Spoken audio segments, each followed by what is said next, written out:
I was sitting in that sterile hospital chair with poison dripping into my veins when my daughter-in-law looked me dead in the eye and said she had to leave because her yoga class was more important than my chemotherapy session. That's when I realized the woman my son married had no idea she was speaking to someone who controlled $15 million in medical research funding, and what happened next changed everything.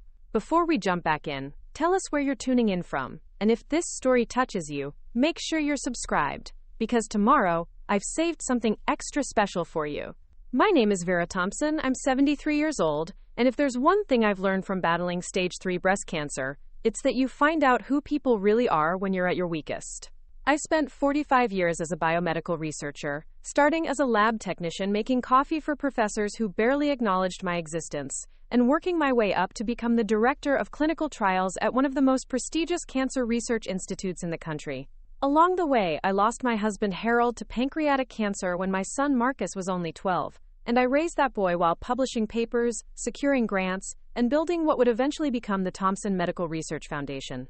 The foundation started small, just a scholarship fund I created in Harold's memory using his life insurance money. But over the decades, through careful investments, major donations from grateful patients' families, and partnerships with pharmaceutical companies whose drugs I helped bring to market, it grew into something extraordinary.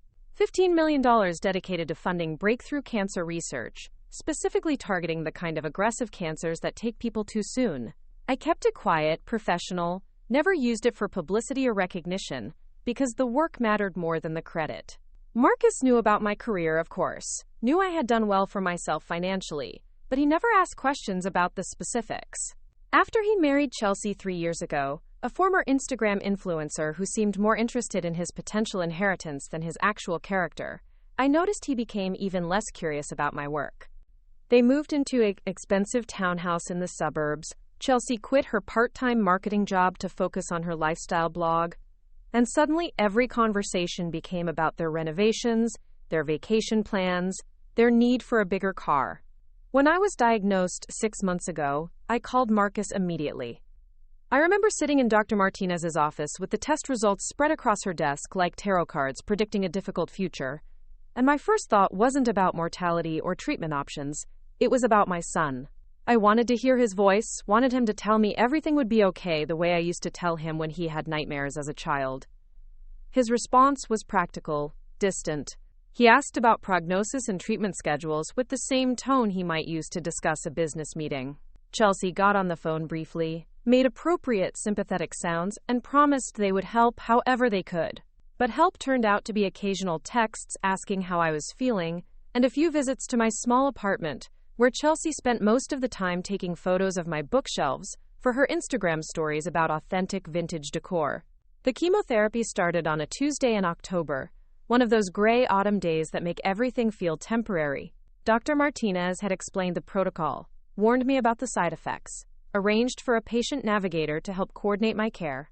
But she also mentioned something that stuck with me, how important it was to have support during the infusion sessions, how the psychological benefits of companionship could actually improve treatment outcomes. I had read similar studies during my research career, understood the science behind emotional support and immune response, but experiencing it as a patient rather than a researcher felt completely different. I asked Marcus if he could come with me to that first session, not because I needed him to hold my hand, but because I wanted to share this part of my life with him. I wanted him to understand what I was going through, to be present for something that mattered. He said, of course, absolutely, he wouldn't miss it. Chelsea chimed in from the background, saying she would come too, make it a family affair, maybe bring some of those wellness magazines she was always reading. The infusion center at Metropolitan General was nothing like the sterile, intimidating spaces I had imagined.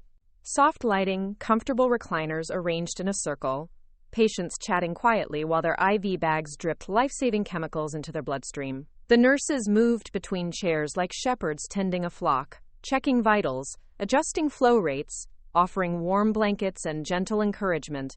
I checked in at the front desk, was assigned to chair number 7, and settled in with the stack of medical journals I had brought to pass the time. Marcus arrived 30 minutes late, apologizing about traffic and a work call that ran long. Chelsea swept in behind him, wearing athleisure that probably cost more than most people spent on groceries, carrying a green juice and checking her phone every few seconds. She surveyed the room with the expression of someone who had wandered into the wrong restaurant, took the plastic visitor chair beside my recliner, and immediately began scrolling through social media. The first hour went smoothly enough. Marcus sat on my other side, asked questions about the treatment, seemed genuinely interested in understanding the medication protocols. I explained how the chemotherapy worked, the cellular mechanisms, the statistical likelihood of response rates, based on my specific cancer markers. It felt good to talk about the science, to remember that I understood this disease from both sides now, as a researcher and as a patient. But then Chelsea's phone buzzed with what must have been an important notification because her entire demeanor shifted. She stood up abruptly, walked toward the window, and began a hushed but animated conversation with someone about a sponsored post deadline and a product launch event. Marcus glanced at her, then at me, clearly torn between addressing his wife's behavior and pretending it wasn't happening. The nurse, a kind woman named Patricia, who had been doing this job for 20 years, approached my chair to check the IV site and asked how I was feeling. I told her the truth, that I was doing fine physically but feeling a bit overwhelmed by the whole experience. She nodded with the understanding of someone who had seen every possible family dynamic play out in this room, and mentioned that the social worker was available if I needed someone to talk through any concerns or anxieties. That's when Chelsea returned to her chair, but instead of sitting down, she remained standing and announced that she needed to leave. Not asked if it was okay, not suggested that maybe she should stay a bit longer, just stated as fact that she had other obligations. I looked up at her, this woman who had married my son and promised to be part of our family, and asked if everything was all right. She sighed, the kind of dramatic exhale that suggested I was being unreasonable by asking. She explained that her yoga instructor had just confirmed a private session that afternoon, something about working on advanced poses for a retreat she was planning to attend in Costa Rica. The session was expensive, difficult to reschedule, and really important for her wellness journey. She needed to leave now to make it on time. I felt something cold settle in my chest, not from the chemotherapy, but from the realization that my daughter-in-law considered her yoga class more pressing than staying with me during cancer treatment. Marcus looked mortified, started to protest, but Chelsea cut him off with a sharp look that suggested they had discussed this kind of thing before. She leaned down, kissed my forehead with the kind of perfunctory affection you might show a distant aunt, and said she hoped the treatment went well. Then she was gone, her designer sneakers squeaking against the linoleum floor as she hurried toward the elevator, leaving behind only the faint scent of expensive perfume and the lingering awkwardness of her departure. Marcus sat in stunned silence for a moment, then began apologizing profusely, making excuses about Chelsea's anxiety and how hospitals made her uncomfortable, how she dealt with stress by maintaining her routines. I told him it was fine, which was a lie, but I didn't want to spend my first chemotherapy session arguing about his wife's priorities. We sat together for another hour, making small talk about his work, my neighbor who was watering my plants, anything except what had just happened. But I could see the embarrassment in his eyes, the way he kept glancing toward the door as if Chelsea might return with a better explanation for her behavior. When the session finished and Marcus walked me to the parking garage, he promised that things would be different next time. Chelsea was just adjusting to the situation, he said, learning how to be supportive in her own way. I nodded and smiled because I had spent decades being diplomatic in professional settings, where conflict avoidance was essential for career survival, but inside I was calculating probabilities and outcomes the way I used to approach research hypotheses. That evening, alone in my apartment with a mild headache from the pre-medications and a strange metallic taste in my mouth, I sat at my kitchen table with a cup of herbal tea and thought about family loyalty, about the difference between the people who show up when life gets difficult and the people who find excuses to leave. I thought about Harold, who would have held my hand through every single treatment session, even if it meant missing work or sleep or anything else that seemed important at the time. I also thought about the foundation, about the $15 million that sat in carefully managed investment accounts, earning returns that funded research grants and fellowship programs, and equipment purchases for laboratories across the country. Money that Chelsea had no idea existed, money that represented decades of my work and Harold's memory, and my belief that scientific progress could spare other families the kind of loss we had experienced. Marcus called me the next morning to check how I was feeling, and his voice carried that particular tone of guilt, mixed with obligation that I recognized from my own childhood when I had disappointed my parents. I assured him that I was fine, that the side effects were manageable, that I appreciated his concern.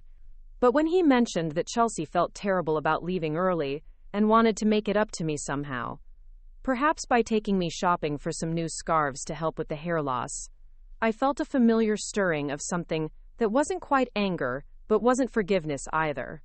It was resolve, the same feeling I used to get when reviewing grant applications from researchers who clearly hadn't done their homework, who expected funding without demonstrating they understood the significance of the work they claimed to want to pursue. A recognition that some people revealed their true priorities through their actions, regardless of what their words suggested, and that adjusting expectations accordingly wasn't cynicism but wisdom. Preparing and narrating this story took us a lot of time, so if you are enjoying it, subscribe to our channel. It means a lot to us.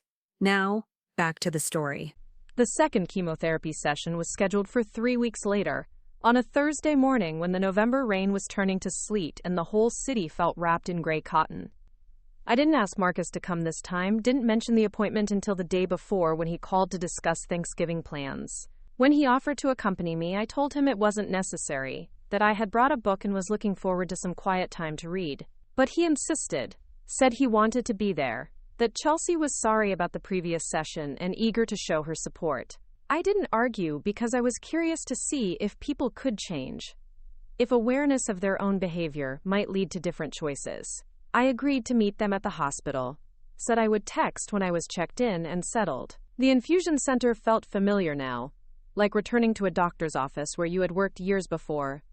I recognized some of the other patients, nodded to Patricia, who smiled and asked about my energy levels, settled into the same recliner with the same stack of medical journals. The routine was oddly comforting, the predictable rhythm of medical care that I had observed from the other side for so many years. Marcus arrived on time, which felt like progress, carrying a small bag of snacks and a thermos of coffee that he had clearly prepared specifically for this visit. He seemed more relaxed than before, asked detailed questions about my blood work results, listened carefully when I explained how the tumor markers were responding to treatment. It was the kind of conversation I had always hoped we could have, son and mother discussing something significant, with mutual respect and genuine interest.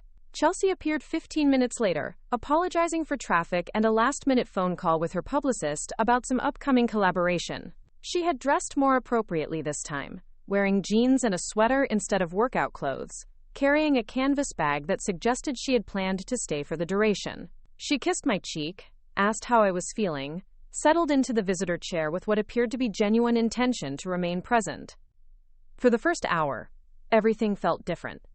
Chelsea put her phone on silent, asked thoughtful questions about the treatment process, even made conversation with the elderly man in the next chair, who was receiving his final round of chemotherapy for lymphoma. She complimented Patricia on her earrings, noticed when I shivered slightly and asked if I needed an extra blanket, demonstrated the kind of attentiveness that suggested she understood the gravity of the situation. I began to think that perhaps I had misjudged her, that the previous session had been an anomaly, a moment of poor judgment rather than a reflection of her character.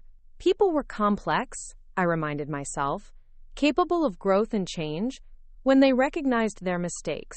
I had seen it in my professional life, researchers who initially submitted sloppy grant proposals but learned to do better work when given proper guidance and feedback. But then Chelsea's phone buzzed with a text message, and I watched her expression change as she read it. She glanced around the room, then at Marcus, then at me, and I could see the internal debate playing out across her face. She stood up, walked toward the hallway, and returned a few minutes later, with the kind of forced smile that people wear when they are about to deliver disappointing news.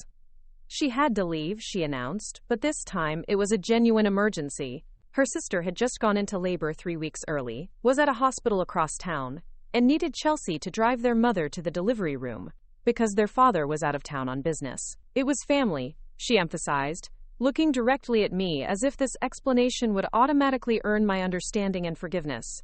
I studied her face, looking for the telltale signs of deception that I had learned to recognize during years of evaluating research proposals and academic presentations. The slightly raised pitch of voice that indicated stress, the way her eyes moved when constructing a narrative, the body language that suggested rehearsed rather than spontaneous communication. Everything about her demeanor suggested that this emergency was real, that she was genuinely torn between staying with me and helping her sister. Marcus looked confused, asked why she hadn't mentioned this when she arrived, wondered aloud if there was any way to coordinate both responsibilities. Chelsea explained that the labor had progressed rapidly, that her sister had just called in tears, that timing was unpredictable with these situations. She gathered her things quickly, kissed both of us goodbye, and promised to text updates about the baby's arrival. I told her to go, that family emergencies took priority, that I hoped everything went smoothly with the delivery. Marcus offered to drive her to the other hospital, and then returned to finish my session, but she said her car was already in the parking garage, that it made more sense for her to go directly. She hurried toward the elevator, phone already pressed to her ear, leaving behind the same subtle discomfort that had lingered after her previous departure. Marcus and I sat in silence for a moment, processing what had just happened. He seemed genuinely concerned about his sister-in-law, asked if I thought they should have handled the situation differently, wondered if there was a way to be supportive of both family members simultaneously. I assured him that these things happened, that medical emergencies couldn't be scheduled around other obligations, that Chelsea had made the right choice under the circumstances. But something nagged at me, a small inconsistency that I couldn't quite identify. During my research career, I had developed an instinct for recognizing when data didn't align properly, when experimental results suggested that variables had been overlooked or conclusions drawn too hastily. It was the same feeling I got when reviewing grant applications that contained subtle fabrications, or when interviewing job candidates whose qualifications seemed embellished. The next day, I did something that felt uncomfortably like detective work, but which I justified as simple curiosity about family news. I checked Chelsea's Instagram account, scrolling through her recent posts to see if there were any updates about becoming an aunt, any photos from the hospital, any mention of the dramatic early labor that had required her immediate departure from my chemotherapy session. What I found instead were photos from a spa day at an expensive resort outside the city, posted with timestamps that corresponded exactly to the time she had left the infusion center. Pictures of her getting a massage, sitting in a sauna, drinking champagne by a pool, with captions about self-care and treating yourself and the importance of mental health maintenance. Not a single mention of her sister, or a hospital, or a family emergency that had required her immediate attention. I stared at those images for a long time, feeling something shift inside me that had nothing to do with chemotherapy side effects, and everything to do with the recognition that I was dealing with someone who considered elaborate lies preferable to simple honesty. Chelsea hadn't left because of a family emergency. She had left because she wanted to spend the afternoon at a spa, and she had constructed an entire fictional narrative to justify her decision. The betrayal stung, but not as much as the realization that she thought I was gullible enough to believe such an obvious fabrication. During my career, I had dealt with dishonest colleagues, manipulative administrators, and researchers who were more interested in personal advancement than scientific integrity. But I had always assumed that family relationships operated under different rules, that marriage created bonds of mutual respect and basic honesty. I didn't confront Marcus immediately about his wife's deception, partly because I wanted to see how the situation would develop naturally, and partly because I was still processing my own emotions about what had happened. Instead, I focused on my treatment, on the steady improvement in my blood work, on the encouraging conversations with Dr. Martinez about response rates and long-term prognosis. The third chemotherapy session was scheduled for early December, during the week when the city was preparing for the first serious snowstorm of the winter. I had grown to appreciate these hospital visits, the quiet rhythm of medical care, the conversations with other patients who understood the strange intimacy of shared illness. Patricia and I had developed an easy friendship, talking about her daughter's college plans and my memories of Marcus at that age. This time, I didn't mention the appointment to Marcus until the morning of the session, sending him a casual text that said I would be at the hospital for treatment and hoped he was having a good week at work. He called immediately, concerned that I hadn't given him advance notice, insisting that he wanted to be there for support. I told him it wasn't necessary, that I had grown comfortable with the process, but he said he was already rearranging his schedule and would meet me there. Chelsea came with him again, arriving with a bouquet of flowers and a bag of what she described as healing crystals that her wellness coach had recommended for cancer patients. She seemed more nervous than usual, talking rapidly about positive energy and visualization techniques, checking her phone frequently despite keeping it on silent. When I thanked her for the flowers, she hugged me tightly and said she was committed to being the best daughter-in-law possible during this difficult time. The performance felt deliberate, calculated, like someone who was overcompensating for previous failures. But I smiled and expressed appreciation for her thoughtfulness, because I was genuinely curious to see how long she could maintain the facade of devoted family member. During my research career, I had learned that the most valuable data often came from observing behavior under controlled conditions over extended periods of time. 2 hours into the session, Chelsea excused herself to use the restroom and didn't return for 20 minutes. When she finally reappeared, she was carrying a coffee from the expensive cafe in the hospital lobby and seemed slightly flustered, as if she had been engaged in an important conversation. She settled back into her chair, apologized for the delay, and resumed her attentive bedside manner with renewed enthusiasm. But I had noticed something during her absence that she apparently hadn't considered. Her phone, which she had left on the small table beside my chair, had been buzzing with text messages throughout her extended bathroom break. The screen was visible, and while I couldn't read the specific content, I could see the contact names and preview lines that appeared with each notification. The messages weren't from her sister or anyone with a medical emergency.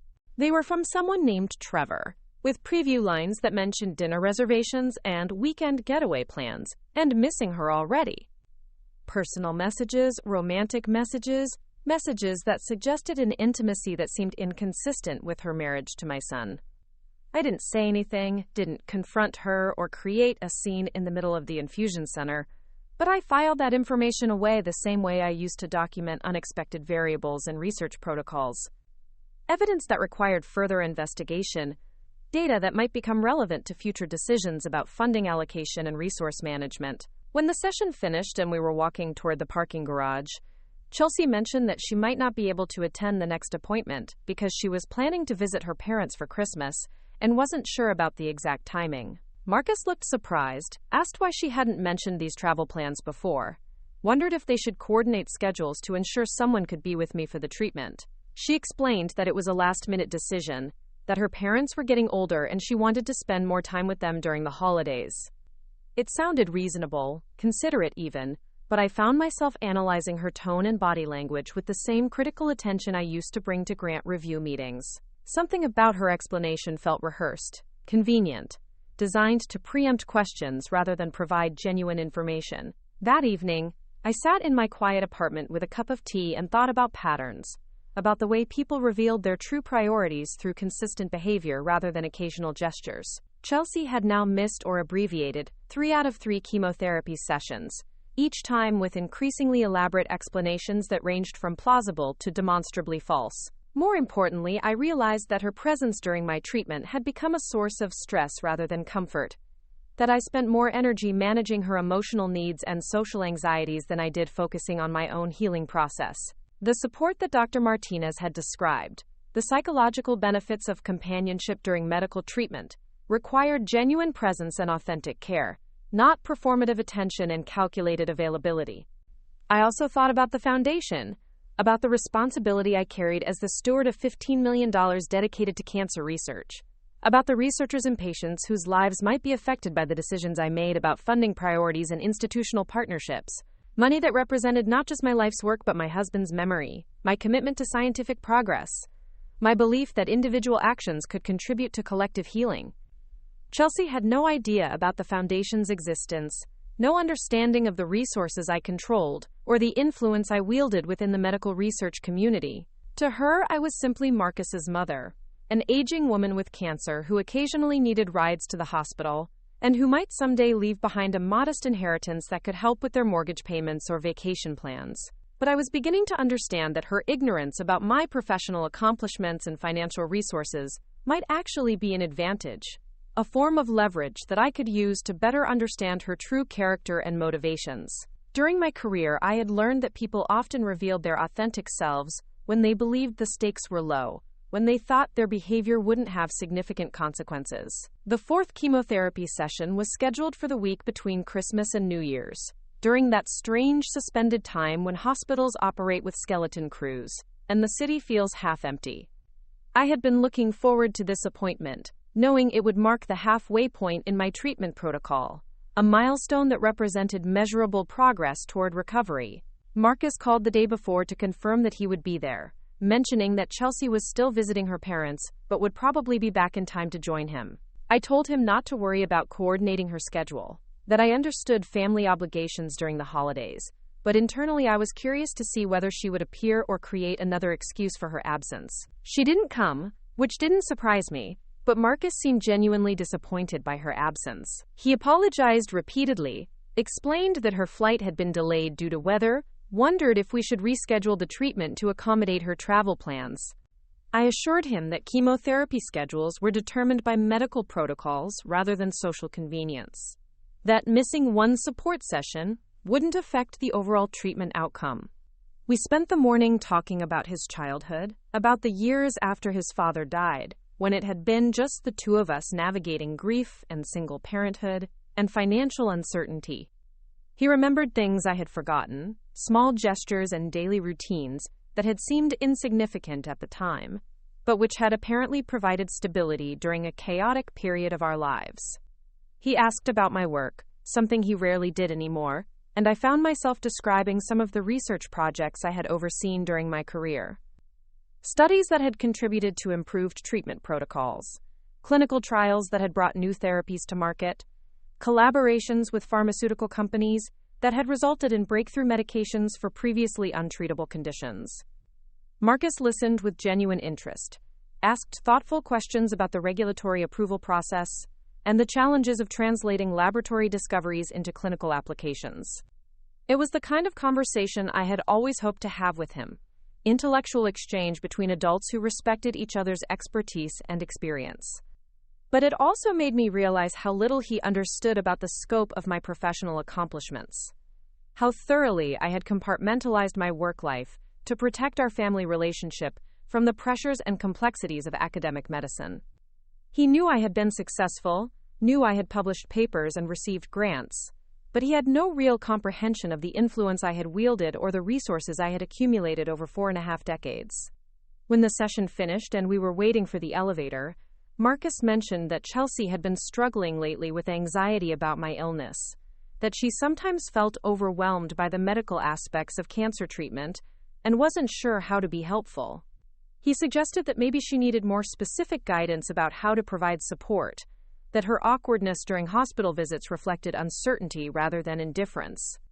I told him that everyone processed serious illness differently, that there was no single correct way to show care and concern, that I appreciated both his presence and Chelsea's efforts to be involved. But privately, I was thinking about the text messages from Trevor, about the spa day photos posted during her fabricated family emergency, about the pattern of behavior that suggested deliberate avoidance rather than anxious uncertainty. That night, alone in my apartment with the quiet satisfaction of another successful treatment session behind me, I made a decision that had been forming gradually over the past few months. I opened my laptop, logged into the Foundation's management portal, and began reviewing the applications for the next round of research grants. There were dozens of proposals from laboratories across the country, each requesting funding for projects that ranged from basic science investigations to clinical trial preparations. I had been postponing these reviews during my chemotherapy treatments, delegating the initial screening process to the Foundation's advisory board while I focused on my health and recovery. But now I was ready to resume my role as the primary decision-maker for grant allocation, to exercise the authority I had built through decades of scientific work and institutional relationships. More importantly, I was beginning to formulate a plan that would allow me to use the Foundation's resources not just to advance cancer research, but to create a lasting legacy that reflected my values and priorities. I spent hours reading through applications, evaluating research methodologies, assessing the qualifications of principal investigators, and the potential impact of their proposed studies. It was intellectually satisfying work, the kind of detailed analysis that had always energized me during my career, requiring expertise that I had accumulated over years of experience in academic medicine. One application particularly caught my attention, a proposal from a young researcher at the University Medical Center, where I had spent the final decade of my career. Dr. Sarah Kim was requesting funding for a study examining the psychological and social factors that influence treatment outcomes in elderly cancer patients, specifically focusing on the role of family support systems in recovery processes. Her preliminary data suggested that patients with consistent, authentic emotional support had significantly better response rates to chemotherapy, lower rates of treatment discontinuation, and improved quality of life measures throughout their cancer journey. She wanted to expand the study to include multiple hospitals, develop interventions to improve family communication during medical crises, and create training programs for caregivers who are struggling to provide effective support. The proposal was scientifically sound, addressing questions that had clinical relevance and potential for meaningful impact on patient care. But it also resonated with my personal experience, with the observations I had been making about the difference between performative concern and genuine presence during my own treatment process. I marked Dr. Kim's application for priority review, added notes about my interest in supporting her research, and began thinking about how the foundation might do more than just provide funding. We could create partnerships with hospitals, develop educational materials for families dealing with cancer diagnoses, establish support programs that addressed the complex dynamics between patients and their caregivers. It was ambitious, the kind of multifaceted initiative that would require careful planning and substantial resources. But I had both the financial means and the professional network to make it successful. More importantly, I had the motivation that came from understanding firsthand how crucial authentic support could be during medical treatment, and how destructive false promises and unreliable commitment could become. As I worked through the evening, reviewing proposals and making notes about funding priorities, I felt more purposeful than I had since my diagnosis. Cancer had forced me to confront mortality, to consider what kind of legacy I wanted to leave, but it had also clarified my understanding of what mattered most in human relationships. The foundation represented my life's work, my commitment to scientific progress, my belief that individual actions could contribute to collective healing. But it also represented an opportunity to ensure that future cancer patients would have access to better support systems, more effective interventions, and families who understood the profound responsibility that came with being present during someone else's medical crisis. I had been betrayed by someone I had welcomed into my family, someone who had promised to care about my well-being but who consistently prioritized her own convenience and comfort over my needs during treatment. But that betrayal had also taught me valuable lessons about recognizing authentic commitment, about the importance of surrounding yourself with people who showed up consistently, rather than people who performed concern when it was socially convenient. Chelsea had no idea about the foundation, no understanding of the resources I controlled or the influence I could exercise within the medical research community. But she was about to discover that actions had consequences, that patterns of behavior created reputations, and that some opportunities for redemption expired when trust was consistently broken. I closed the laptop, made myself a cup of herbal tea, and sat by the window looking out at the city lights scattered across the winter landscape. Tomorrow I would call Dr. Kim to discuss her research proposal in more detail.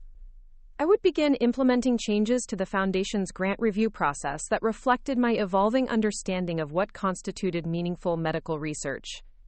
And I would start documenting everything I had observed about Chelsea's behavior during my chemotherapy sessions, creating a record that might someday prove useful when making decisions about family relationships, inheritance planning, and the kind of legacy I wanted to leave behind. The game was changing, the stakes were becoming higher, and the woman who had dismissed my medical treatment as less important than her yoga classes was about to learn that knowledge was power, that resources created options, and that underestimating people could be a very expensive mistake. The morning after my decision to document Chelsea's behavior, I woke with the kind of clarity that comes from finally understanding the true nature of a problem. My chemotherapy treatments had taught me that recovery required more than just medical intervention. It demanded the removal of toxic elements from every aspect of life, including relationships that drained energy rather than providing genuine support. I made coffee in my small kitchen, the same routine I had followed for decades, but everything felt different now that I had a purpose beyond simply enduring treatment and hoping for the best. The Foundation's quarterly board meeting was scheduled for the following week, my first time participating since beginning chemotherapy, and I needed to prepare recommendations that would reflect my evolving understanding of what constituted meaningful medical research. Dr. Sarah Kim's proposal lay open on my kitchen table beside my laptop, her research methodology highlighted in yellow marker, her budget projections annotated with my own calculations about additional funding possibilities. Her work on family support systems during cancer treatment had the potential to help thousands of patients avoid the kind of emotional abandonment I had experienced. But it also offered something more personal, the opportunity to create a legacy that addressed the specific betrayals I had witnessed. I picked up my phone and dialed the number listed on Dr. Kim's application, expecting to reach an assistant or voicemail system. Instead, she answered directly, her voice carrying the slight breathlessness of someone who had been hurrying between laboratory benches and patient consultations. When I identified myself as Vera Thompson from the Thompson Medical Research Foundation, there was a moment of surprised silence before she thanked me profusely for considering her proposal. I could hear the genuine excitement in her voice, the kind of enthusiasm that reminded me of my own early career when grant funding felt like validation of years of unpaid research and academic sacrifice. We arranged to meet at her laboratory the following afternoon, ostensibly to discuss her research methodology and budget requirements. But I had additional questions about her findings regarding the psychological impact of unreliable family support during medical treatment. Her preliminary data suggested that patients whose relatives consistently failed to provide promised assistance had worse clinical outcomes than patients who had no family involvement at all. The betrayal was more damaging than abandonment, she explained, because it created ongoing stress and disappointment that interfered with the body's ability to respond effectively to treatment. Patients spent emotional energy managing their relatives' unreliability rather than focusing on healing, creating a cycle of anxiety and resentment that could persist long after treatment ended. Her research had identified specific patterns of behavior that were particularly harmful. Relatives who made dramatic promises of support but failed to follow through. Family members who attended medical appointments but spent their time focused on personal concerns rather than patient needs. And caregivers who used illness as an opportunity to create social media content about their own emotional journey. Each category resonated with my personal experience, but the last one hit particularly hard. I thought about Chelsea's Instagram posts from the spa day, the way she had crafted a narrative about family emergencies while actually indulging in expensive self-care treatments. Her behavior wasn't just selfish. According to Dr. Kim's research, it was actively harmful to my recovery process. After we finished discussing her proposal, I mentioned that I was currently receiving chemotherapy treatment and had observed some of the dynamics she described in her research. I didn't provide specific details about Chelsea's behavior, but I asked whether her study had identified effective interventions for addressing unreliable family support. Dr. Kim's response was both professional and compassionate. She explained that her research suggested two primary approaches: either helping family members understand the importance of consistent support and providing them with specific tools for improvement, or helping patients establish boundaries that protected them from unreliable relatives while building alternative support networks. The first approach required family members who were genuinely committed to change, she noted, while the second approach was more appropriate for situations where relatives showed little interest in modifying their behavior or acknowledged the impact of their actions on patient well-being. I thanked her for her time and insights, promised to provide feedback about her funding proposal within the next few weeks, and left the laboratory with a clearer understanding of the choices I faced regarding Chelsea's continued involvement in my treatment process. Her behavior had followed a consistent pattern that Dr. Kim's research identified as particularly damaging, and there was little evidence to suggest that she was capable of, or interested in, meaningful change. The fifth chemotherapy session was scheduled for mid-January, after the holidays when the hospital had returned to normal staffing levels, and the city had settled back into its winter rhythm. I had been feeling stronger lately, my energy levels improving as my body adjusted to the treatment protocol, and Dr. Martinez was pleased with my latest blood work results. I didn't mention the appointment to Marcus until 2 days beforehand, sending him a brief text that included the date and time without any explicit request for his company. He called immediately, asking why I hadn't given him more advance notice, expressing concern that I was trying to handle treatment alone rather than accepting family support. I assured him that I appreciated his involvement but had grown comfortable with the medical routine and didn't want to disrupt his work schedule unnecessarily. We agreed that he would meet me at the hospital if his morning meetings finished on time, but that I would proceed with treatment regardless of his availability. Chelsea's response to the appointment announcement was more complicated. She sent me a long text message explaining that she was still feeling overwhelmed by the medical aspects of my illness, that hospitals triggered anxiety from her own childhood experiences with her grandfather's prolonged dying process, and that she was working with a therapist to develop better coping strategies for supporting family members during health crises. The message was carefully constructed, filled with psychological terminology and references to professional guidance, designed to elicit sympathy while providing a reasonable explanation for her continued absence from my treatment sessions. But it also confirmed what I had already concluded about her character. She was more invested in managing perceptions than in providing actual support. I responded with a brief message acknowledging her therapeutic work and encouraging her to prioritize her own mental health, but I didn't offer any suggestions about how she might gradually increase her involvement in my care. If she was genuinely committed to improvement, she would need to develop her own strategies for overcoming anxiety and demonstrating reliability. Marcus arrived at the infusion center 20 minutes after my treatment began, apologizing for his delayed arrival and carrying an insulated bag with soup that he had made specially for post-chemotherapy recovery. He seemed more relaxed than during previous sessions, less concerned about managing competing obligations, and more focused on being present for the duration of my treatment. We spent the morning discussing his work, my improving health indicators, and our memories of previous winters when we used to go cross-country skiing in the state parks outside the city. It was the kind of comfortable conversation that reminded me why I loved my son despite my growing frustration with his choice of marriage partner. When he asked about Chelsea's absence, I mentioned her text message about working with a therapist to address hospital-related anxiety. Marcus nodded thoughtfully, said he was proud of her for seeking professional help, wondered if there were ways the family could better support her therapeutic process while still ensuring that I received adequate assistance during treatment. His concern for his wife's emotional well-being was touching, evidence of the kind of loyalty and compassion that made him a good husband, even when married to someone who didn't reciprocate those qualities. But it also highlighted the fundamental imbalance in their relationship, the way Chelsea's needs consistently took priority over other family obligations, including support for his mother during cancer treatment. During the second hour of my infusion, Marcus received a phone call that he initially declined but which apparently became urgent enough to require his attention.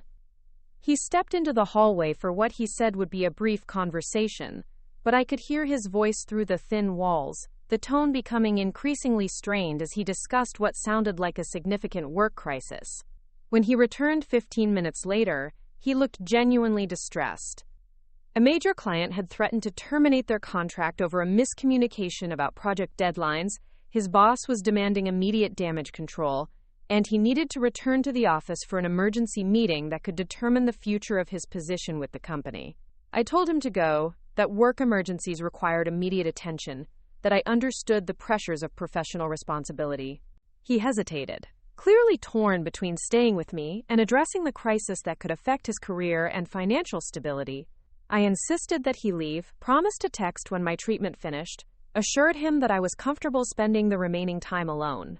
After he left, I sat in the quiet of the infusion center, thinking about the difference between his genuine emergency and Chelsea's fabricated crises. Marcus had tried to minimize the work call, had stayed as long as possible before acknowledging that he needed to address the situation, had shown visible conflict about leaving me during treatment. His departure felt reluctant and necessary rather than convenient and calculated. Patricia, the nurse who had become my informal counselor during these sessions, noticed my thoughtful mood and asked if I was feeling all right. I explained that I was fine physically but reflecting on family dynamics and the various ways people demonstrated care during difficult circumstances. She nodded with the understanding of someone who had observed thousands of family interactions during medical treatment. Some relatives were consistently present and helpful, she said, while others created more stress than comfort through their unpredictable behavior and emotional demands. The best caregivers, in her experience, were those who focused on patient needs rather than their own anxiety about illness and mortality. Her observation reinforced what Dr. Kim's research had suggested about the importance of reliable support during medical treatment. The people who showed up consistently, who set aside their own discomfort to provide genuine assistance, contributed measurably to better patient outcomes. Those who attended sporadically, who required emotional management from the patient, or who used illness as an opportunity for personal drama, often made recovery more difficult. When my treatment finished and I was gathering my things to leave, Patricia mentioned that she had noticed my son's obvious care and concern during his visits, his thoughtful questions about my treatment, and his attentiveness to my comfort. She also mentioned, with the diplomatic phrasing of someone who had learned not to criticize family members directly, that some patients found it helpful to have one primary support person, rather than trying to coordinate multiple relatives with different levels of availability and commitment. I thanked her for the observation and for her consistent kindness during my treatment sessions. Her professional wisdom, combined with Dr. Kim's research findings, was helping me understand that accepting Marcus's reliable support while establishing boundaries around Chelsea's unreliable involvement wasn't selfish or vindictive. It was a reasonable strategy for protecting my emotional energy during recovery. That evening, I called Marcus to check how his work crisis had resolved, and to thank him for the soup he had prepared. The client situation was still tense, he reported, but the emergency meeting had prevented an immediate contract termination and bought his team time to address the underlying communication problems. He apologized again for leaving during my treatment, asked how I had felt during the remainder of the session, wondered if he should have stayed despite the work emergency. I assured him that he had made the right decision, that I understood the importance of addressing professional crises promptly, that his concern for my well-being was evident regardless of his physical presence.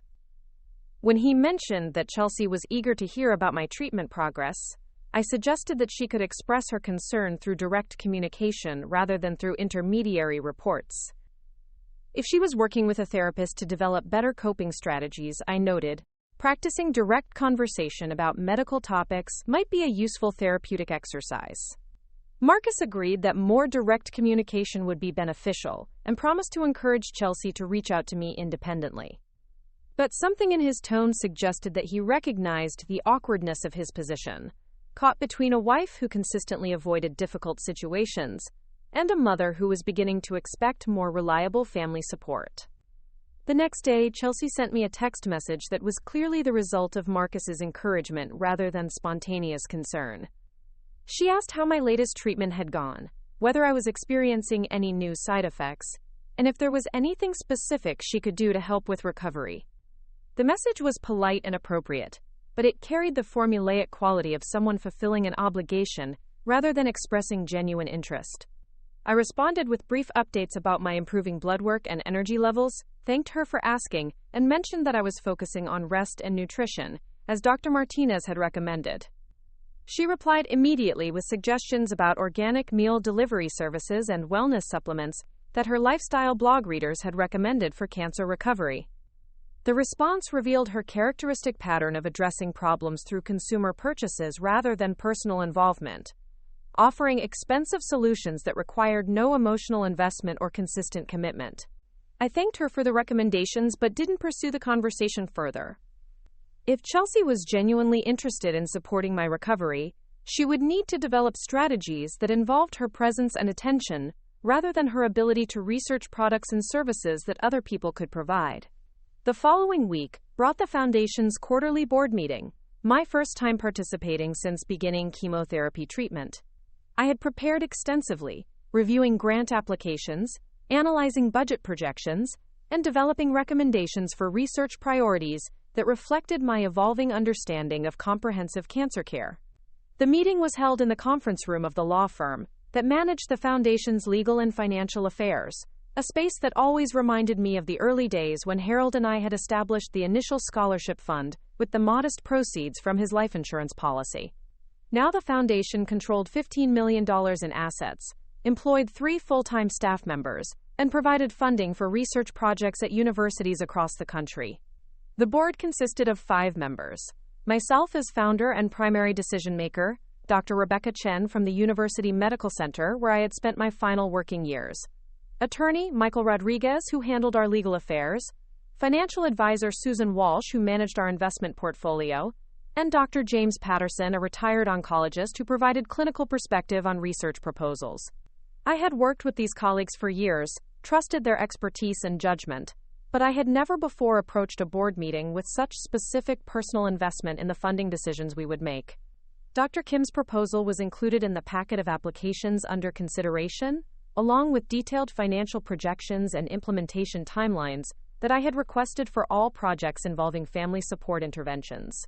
During the morning session, we reviewed routine administrative matters, investment performance, staff salaries, overhead expenses, and compliance requirements for maintaining our tax-exempt status. The foundation was in excellent financial health, Susan reported, with investment returns exceeding projections and enough reserve funds to consider expanding our grant programs. When we moved to discussing research funding priorities, I presented my analysis of Dr. Kim's proposal with particular emphasis on the clinical significance of her findings about family support systems during cancer treatment.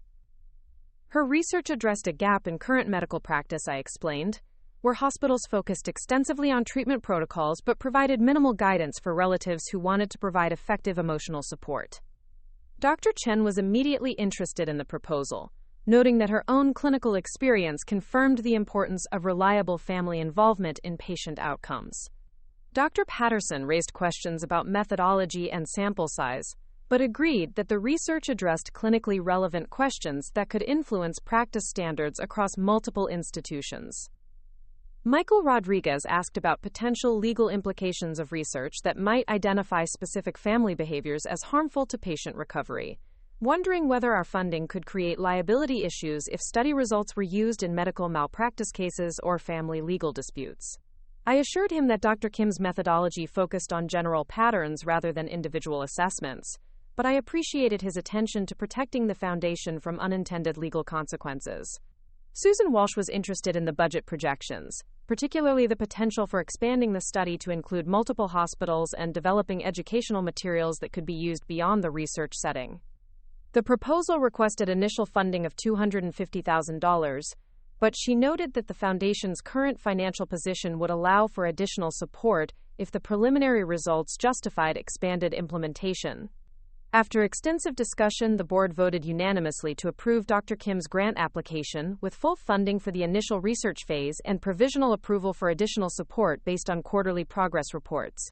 I felt a deep satisfaction in knowing that the foundation would soon be supporting research that addressed exactly the kind of family dynamics I had experienced during my own treatment. But I also knew that this grant approval was only the beginning of a more comprehensive plan that was forming in my mind.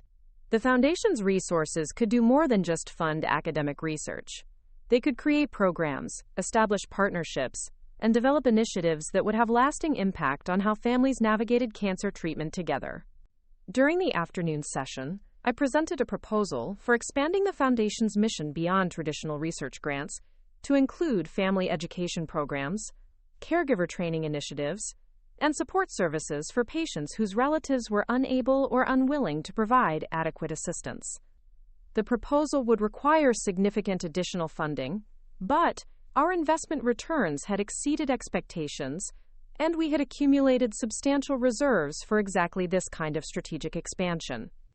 Dr. Chen was enthusiastic about the educational component, suggesting partnerships with hospital social work departments and nursing education programs. Dr. Patterson worried about the foundation becoming too operationally complex, preferring our traditional focus on funding research conducted by other institutions, but he acknowledged the potential clinical benefits of comprehensive family support services. Michael Rodriguez wanted detailed implementation plans and risk assessments before committing to such significant programmatic expansion. Susan Walsh was interested in the financial projections, particularly the potential for developing sustainable revenue streams through training programs and educational materials that could eventually reduce our dependence on investment returns. We agreed to establish a planning committee that would develop detailed proposals for each component of the expanded mission, with quarterly reports to the full board and final recommendations due before our next annual meeting. I volunteered to chair the committee, with Dr. Chen and Susan Walsh as additional members, giving us expertise in clinical practice, financial management, and institutional administration. As the meeting concluded and board members began gathering their materials, Dr. Chen approached me privately to ask about my treatment progress and recovery timeline.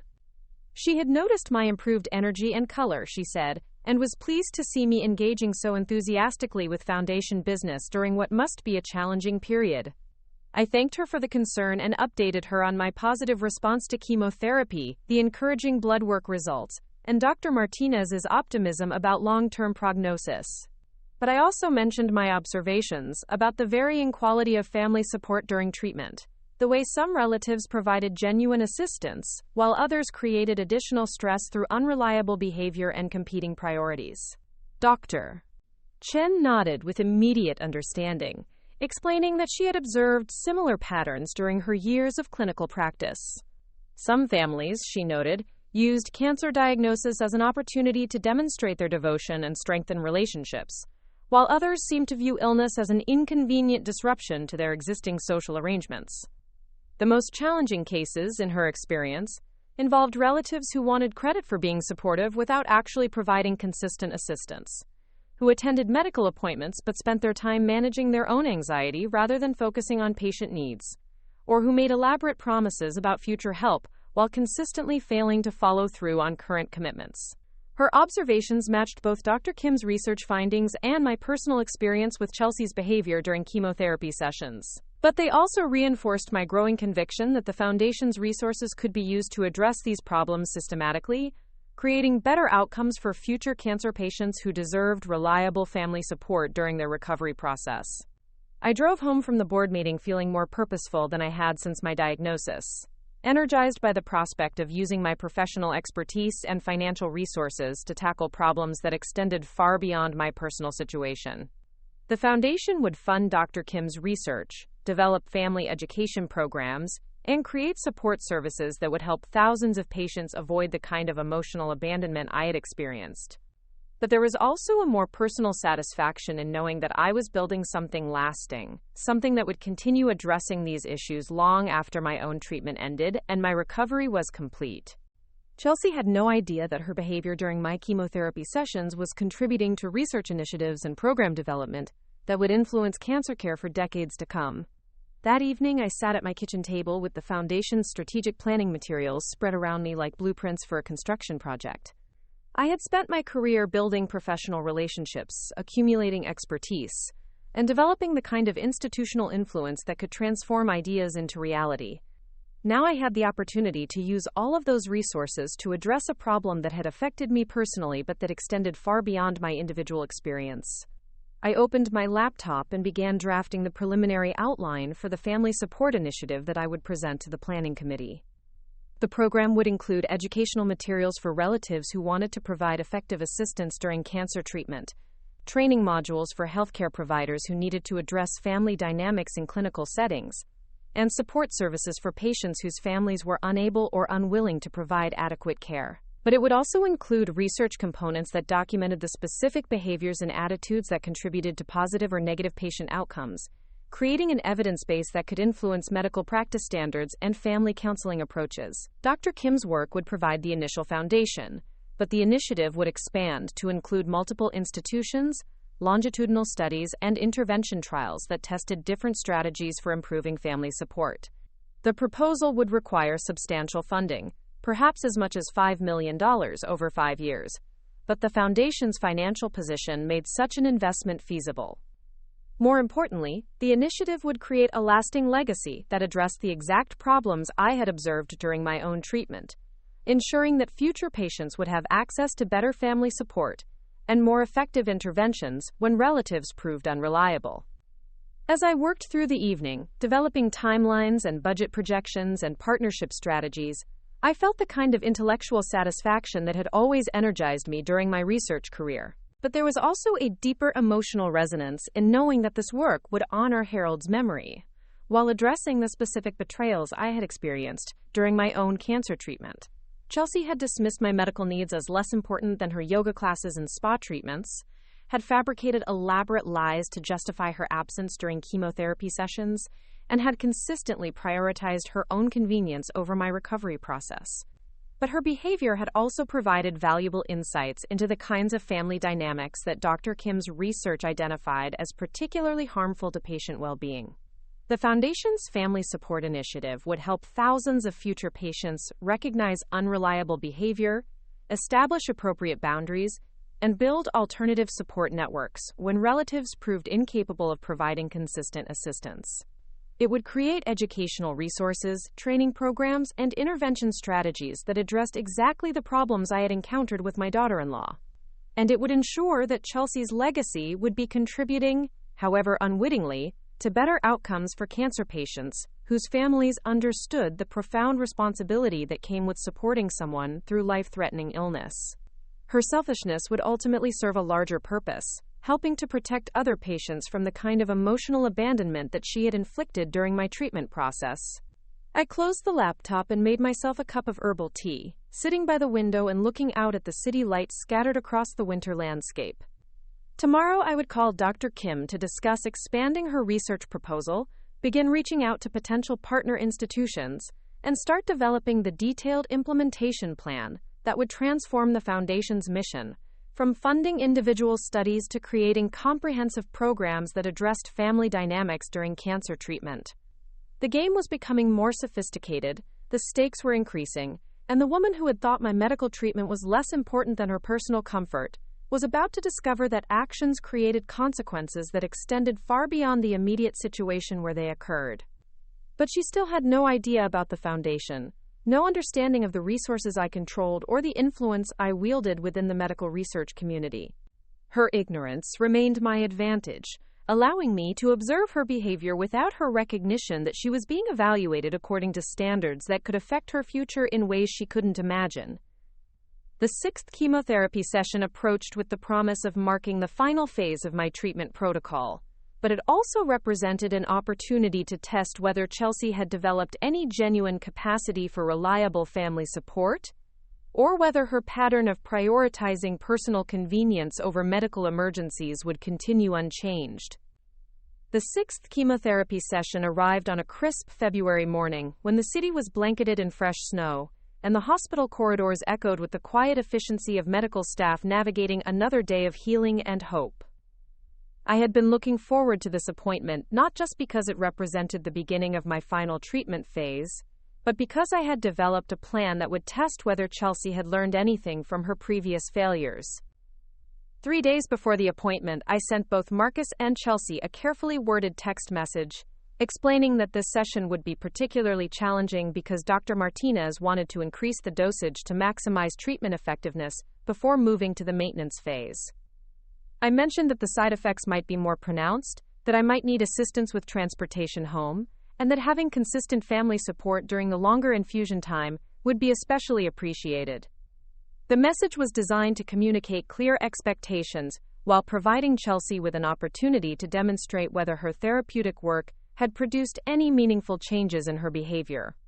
If she had genuinely developed better coping strategies for supporting family members during medical crises, this would be her chance to prove it. Marcus responded immediately, confirming that he would arrange his schedule to be present for the entire session and offering to prepare meals for the following few days when I might be feeling unwell.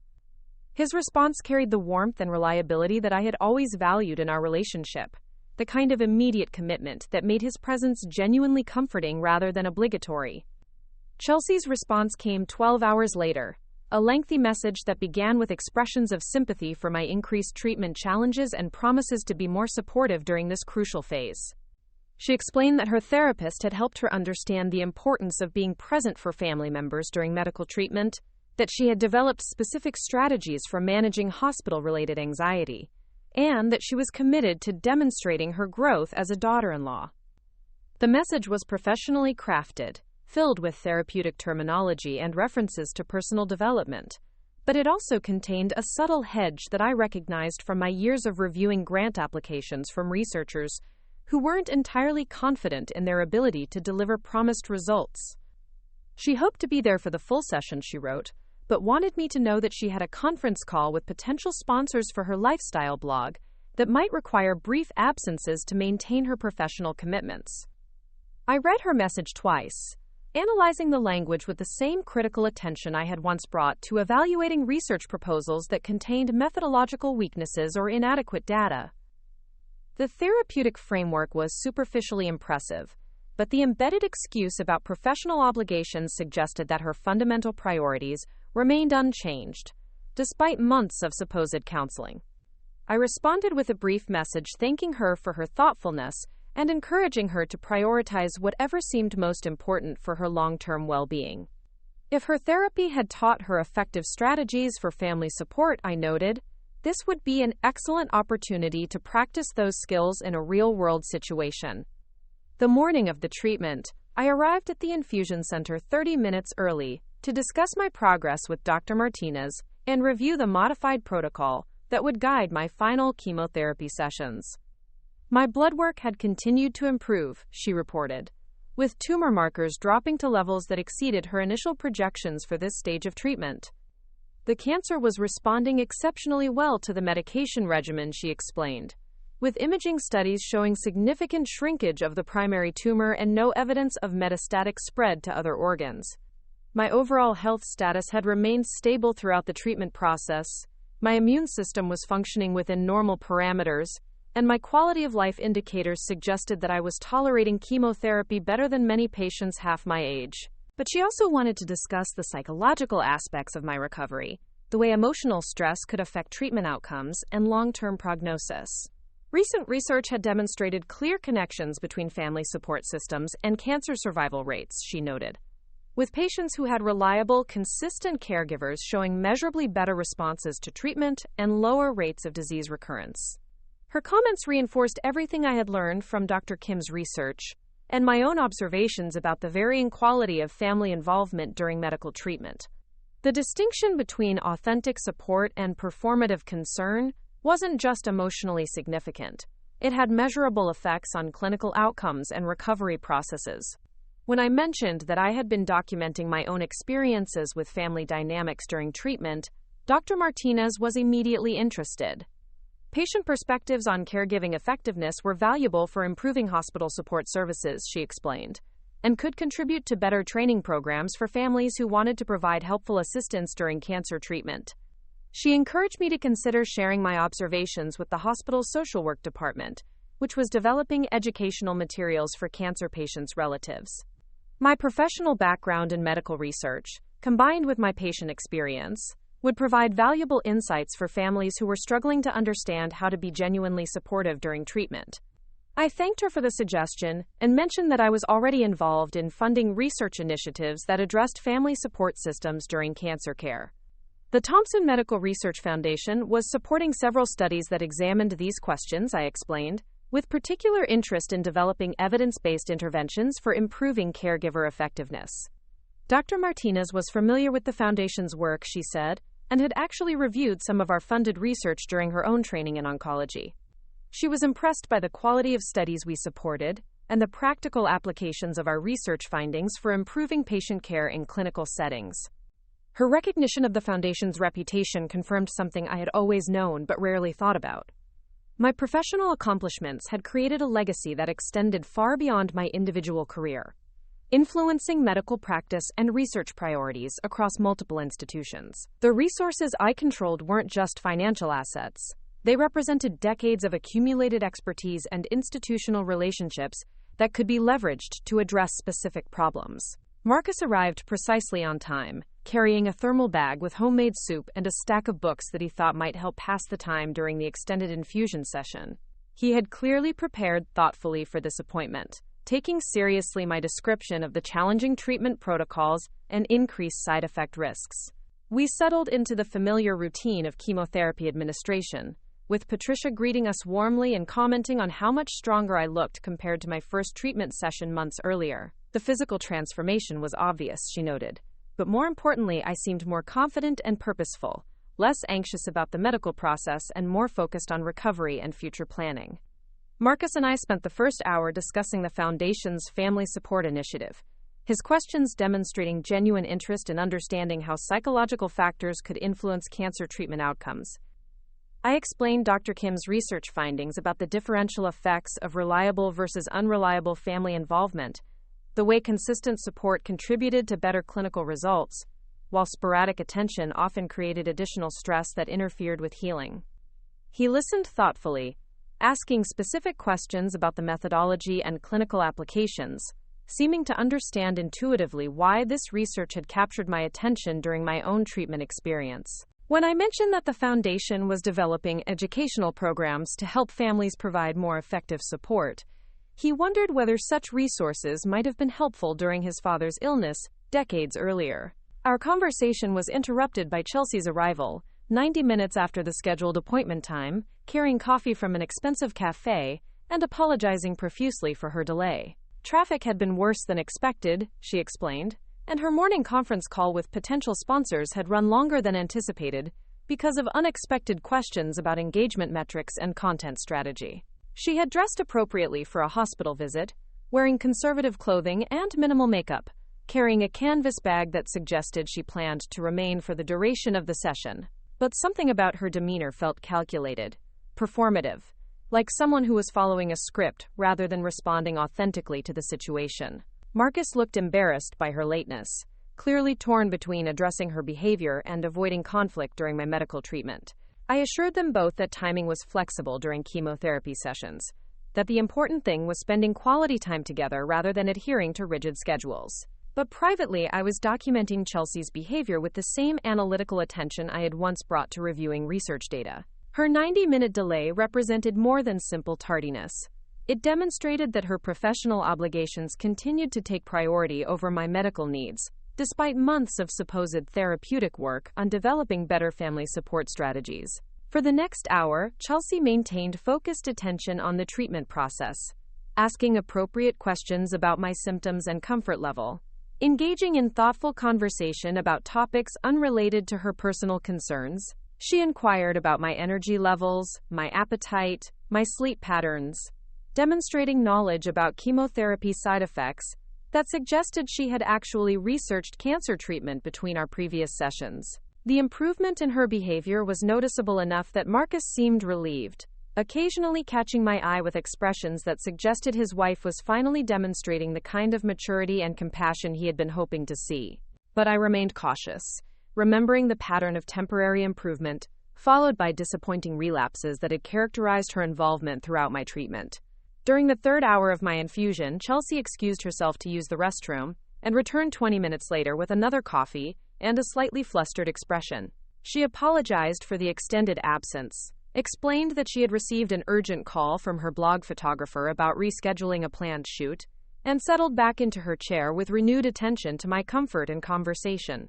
But I had noticed something during her absence that she apparently hadn't considered. Her phone, which she had left on the small table beside my chair, had been receiving text messages throughout her extended bathroom break. The screen lit up with each notification, and while I couldn't read the specific content, I could see enough preview text to understand that the messages weren't from a photographer or anyone related to professional obligations. The notifications were from Trevor, the same contact name I had seen during previous sessions, with preview lines that mentioned dinner plans and romantic expressions that seemed inconsistent with professional photographer communications. Personal messages that suggested Chelsea was maintaining some kind of intimate relationship outside her marriage, conducting private conversations during my medical treatment sessions. I didn't confront her about the messages or create any kind of scene that would disrupt my treatment or cause Marcus additional embarrassment, but I filed the information away with everything else I had observed about her behavior patterns, her dishonesty about her activities during my medical appointments, and her consistent prioritization of personal interests over family obligations. When my treatment session concluded and we were preparing to leave, Chelsea mentioned that she might need to miss the next appointment because she was planning a wellness retreat in Arizona that would conflict with my scheduled chemotherapy date.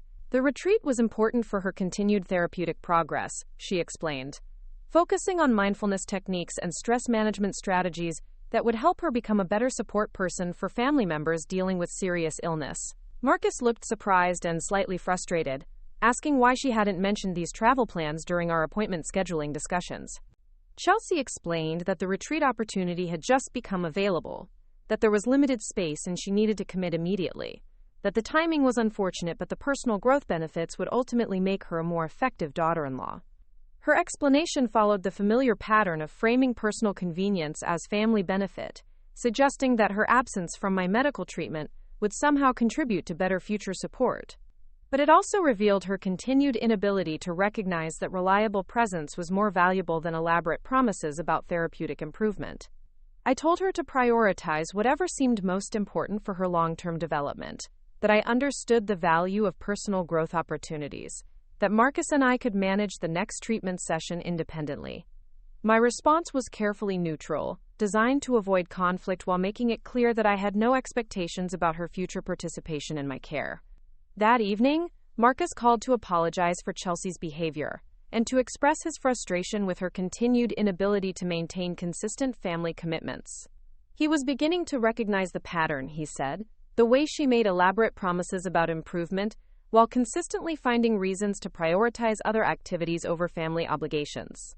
He asked whether I thought marriage counseling might help address these issues, whether there were strategies for encouraging more reliable behavior from spouses who seemed to struggle with maintaining priorities during family crises. His question suggested that he was finally acknowledging the severity of the problem rather than making excuses for her actions. I encouraged him to pursue whatever therapeutic interventions seemed most appropriate for their relationship, but also mentioned that my experience with medical treatment had taught me the importance of distinguishing between people who were genuinely committed to change and those who simply wanted credit for trying. The difference, I noted, became evident through consistent behavior rather than stated intentions. The following day, I received a text message from Chelsea that was clearly designed to preempt any criticism about her planned absence from my next treatment session. She had discussed the situation with her therapist, she wrote, who had recommended that she prioritize self-care during this challenging period to avoid caregiver burnout and emotional overwhelm that could ultimately harm her ability to provide family support. The message was filled with psychological terminology and references to professional guidance, but it also represented the culmination of everything I had observed about her character during months of medical treatment. She was willing to invest considerable energy in crafting elaborate justifications for her behavior, but unwilling to make the simple commitment to show up consistently when her presence was needed. I responded with a brief message wishing her well on her retreat and encouraging her to focus on whatever seemed most beneficial for her emotional development. But I also began implementing the next phase of my plan, the strategy I had been developing since recognizing that Chelsea was fundamentally incapable of providing reliable family support. That afternoon, I called Dr. Kim to discuss expanding her research proposal to include a longitudinal study of family dynamics during cancer treatment, with particular focus on documenting the long-term effects of unreliable caregiver behavior on patient outcomes. The foundation was prepared to provide additional funding for this research, I explained, based on preliminary findings that suggested the clinical significance of consistent family support. Dr. Kim was enthusiastic about the expansion possibilities, especially the opportunity to follow patients for multiple years after treatment completion, to assess how family relationships during illness affected long-term recovery and quality of life. Such longitudinal data would be invaluable for developing evidence-based interventions and establishing practice guidelines for family involvement in cancer care. We agreed to schedule a meeting the following week to discuss specific methodology and timeline requirements for the expanded study. I also mentioned that I was interested in collaborating with her research as both a funding source and a participant, contributing my own experience as a case study in family dynamics during cancer treatment. Her research could benefit from detailed documentation of patient perspectives on caregiver effectiveness, I explained, particularly case studies that illustrated the contrast between reliable and unreliable family support. My professional background in medical research, combined with my patient experience, would provide valuable insights for understanding how family behavior affected treatment outcomes. Dr. Kim was immediately interested in this collaborative approach, noting that patient voices were often missing from research on family dynamics during illness. Most studies focused on caregiver perspectives or clinical outcomes, she explained, without adequately documenting how patients experience different types of family involvement. My willingness to participate as both funder and research subject would create unique opportunities for comprehensive data collection, allowing her to examine family dynamics from multiple angles while maintaining the scientific rigor necessary for peer-reviewed publication and clinical application.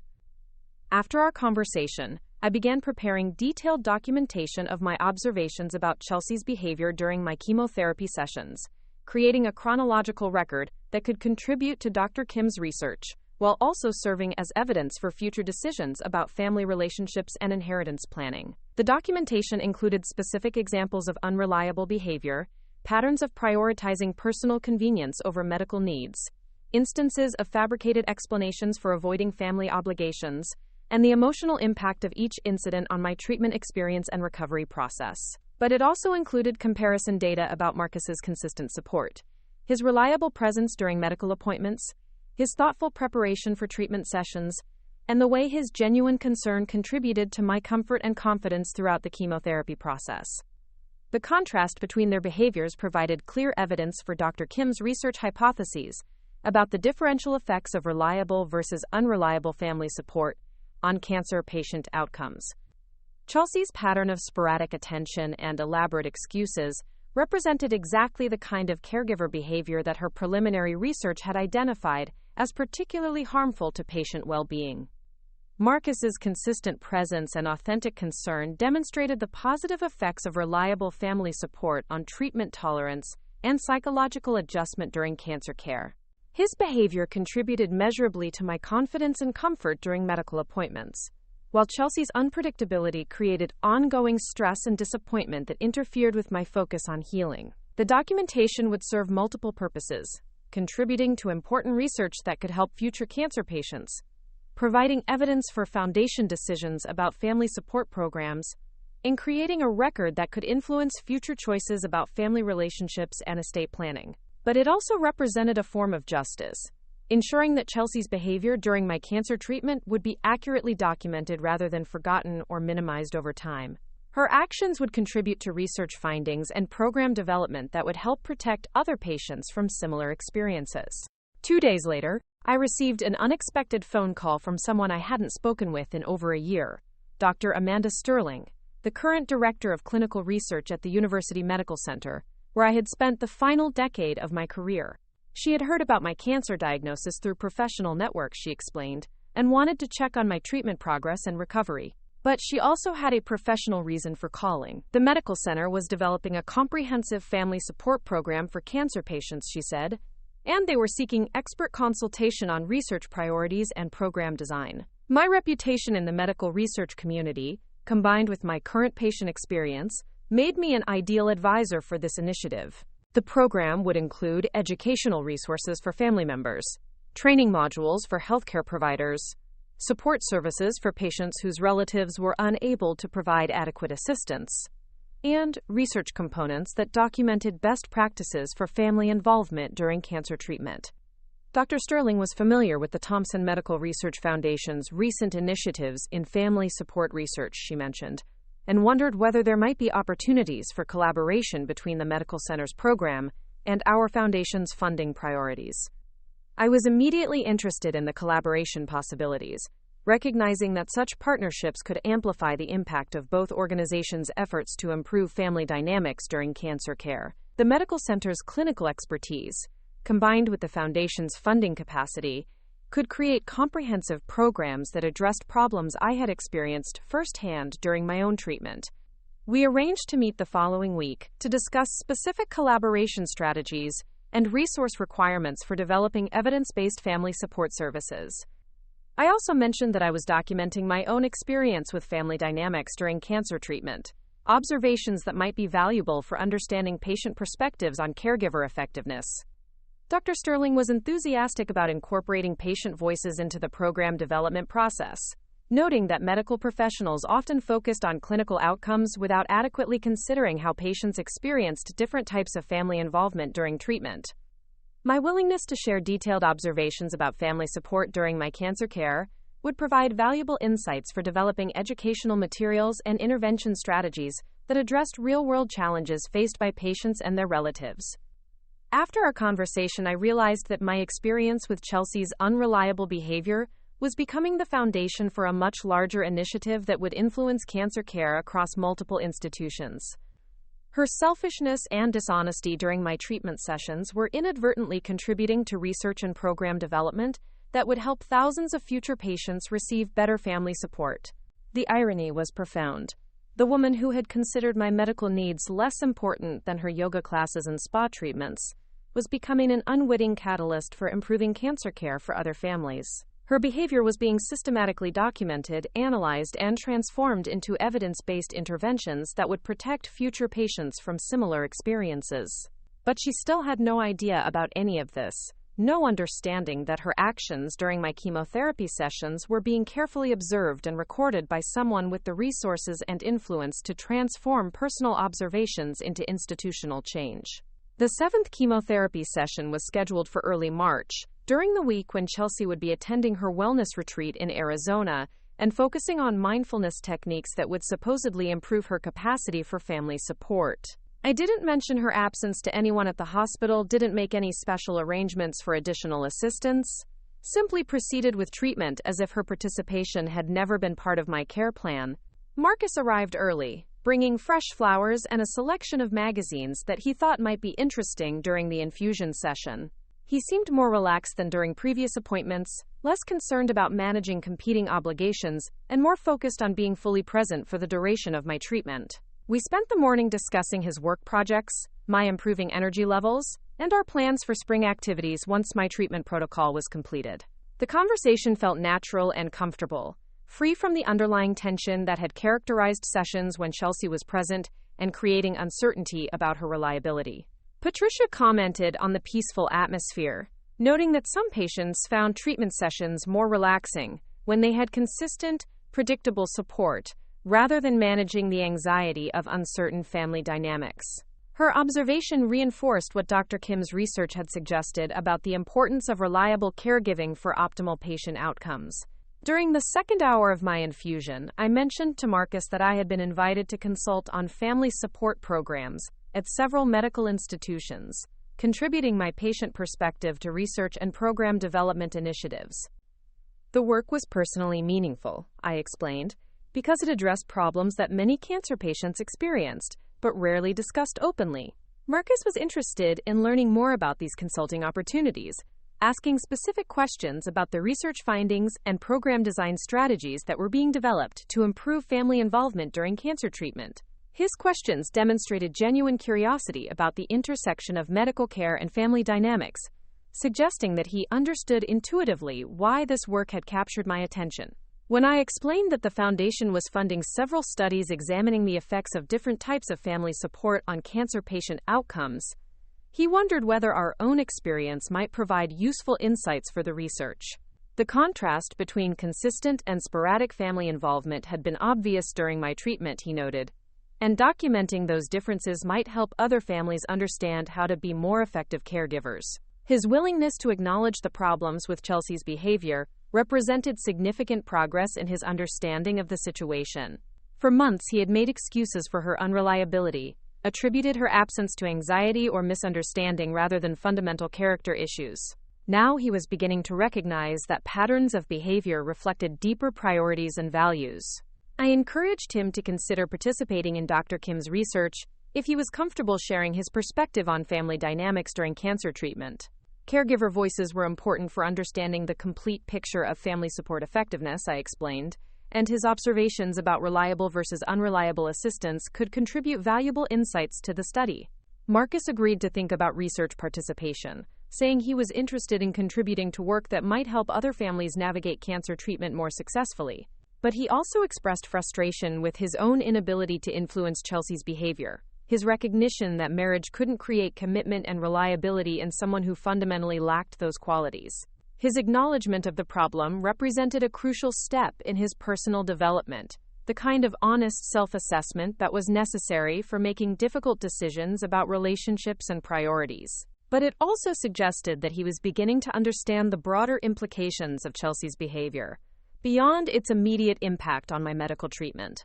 When my session concluded and we were preparing to leave, Marcus mentioned that he had been thinking about family relationships and the responsibilities that came with supporting loved ones during serious illness. Chelsea's continued absence from my treatment sessions had forced him to recognize some uncomfortable truths about her character, he said, and he was struggling with the implications for their marriage. I encouraged him to focus on his own values and priorities, rather than trying to change someone else's fundamental approach to family obligations. Some people were naturally inclined towards service and sacrifice during difficult times, I noted, while others consistently prioritized personal convenience over collective needs. The difference wasn't necessarily a matter of good or bad character, I explained. but it did represent incompatible approaches to family responsibility that could create ongoing conflict in relationships where one partner expected reliable support and the other preferred flexible commitment based on personal circumstances. Marcus nodded thoughtfully, seeming to understand that his marriage involved fundamental differences in values and priorities that couldn't be resolved through therapy or communication strategies. Chelsea's behavior during my cancer treatment had simply revealed character traits that would influence every aspect of their relationship, from daily decision-making to crisis management. That evening, I received a text message from Chelsea containing photos from her wellness retreat, images of yoga sessions and meditation workshops, and healthy meals that she was sharing as evidence of her commitment to personal growth and therapeutic development. The message included effusive descriptions of the insights she was gaining about family support and emotional availability.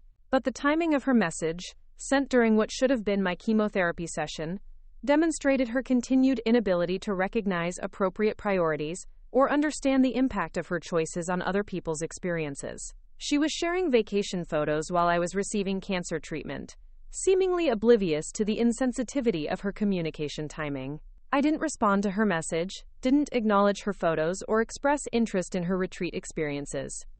If she was genuinely developing better strategies for family support, she would need to demonstrate those improvements through behavior, rather than social media documentation.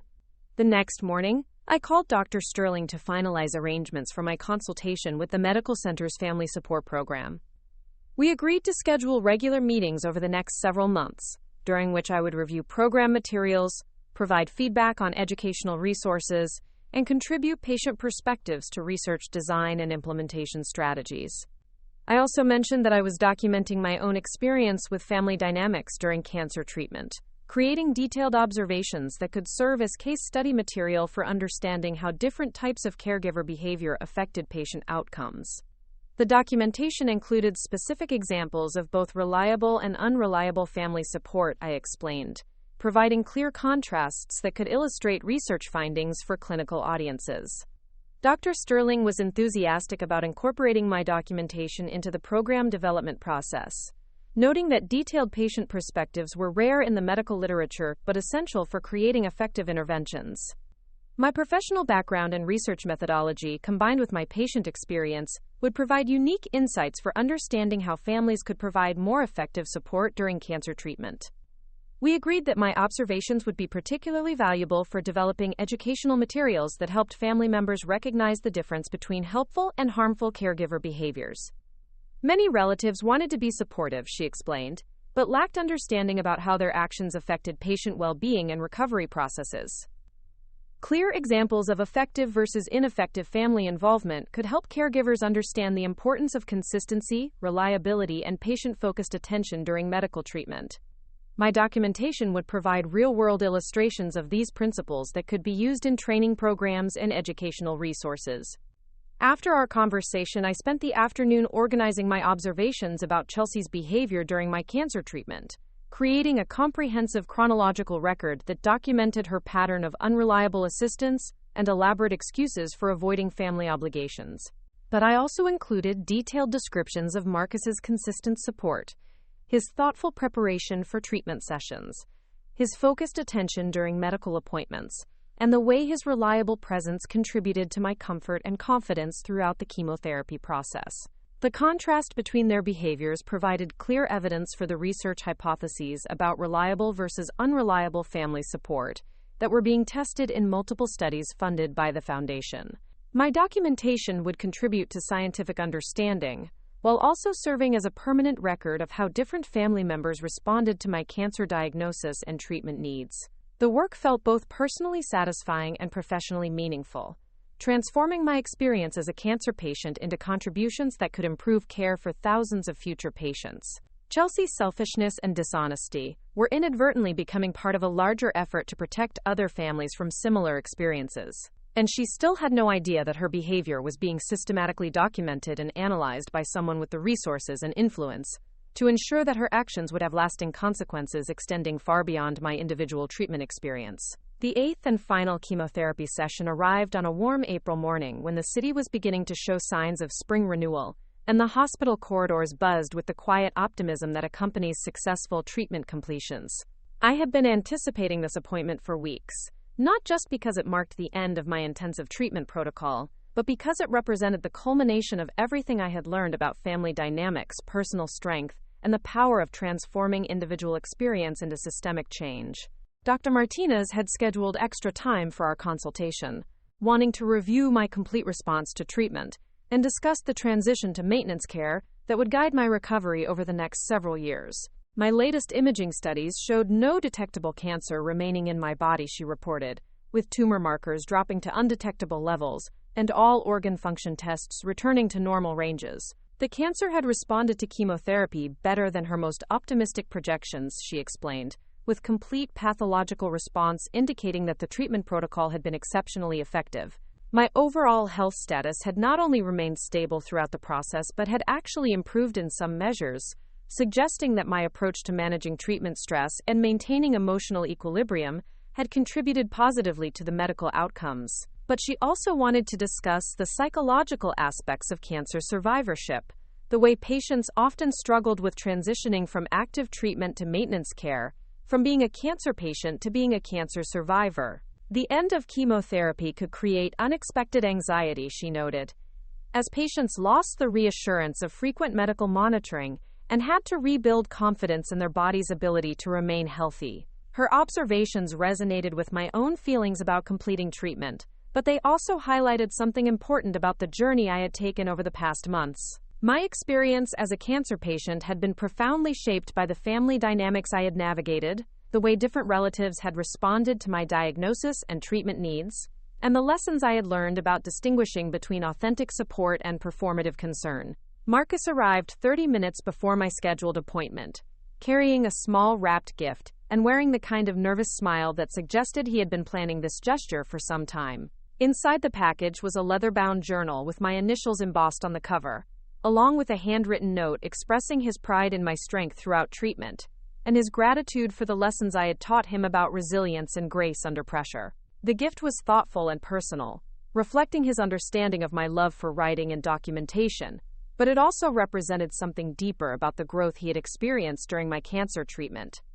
His consistent presence during medical appointments, his reliable support during difficult moments, and his gradual recognition of the problems in his marriage had transformed him from someone who avoided uncomfortable truths into someone who faced difficult realities with honesty and courage. We settled into the familiar routine of chemotherapy administration for the final time, with Patricia greeting us like old friends and commenting on how much both of us had changed since that first nervous session months earlier.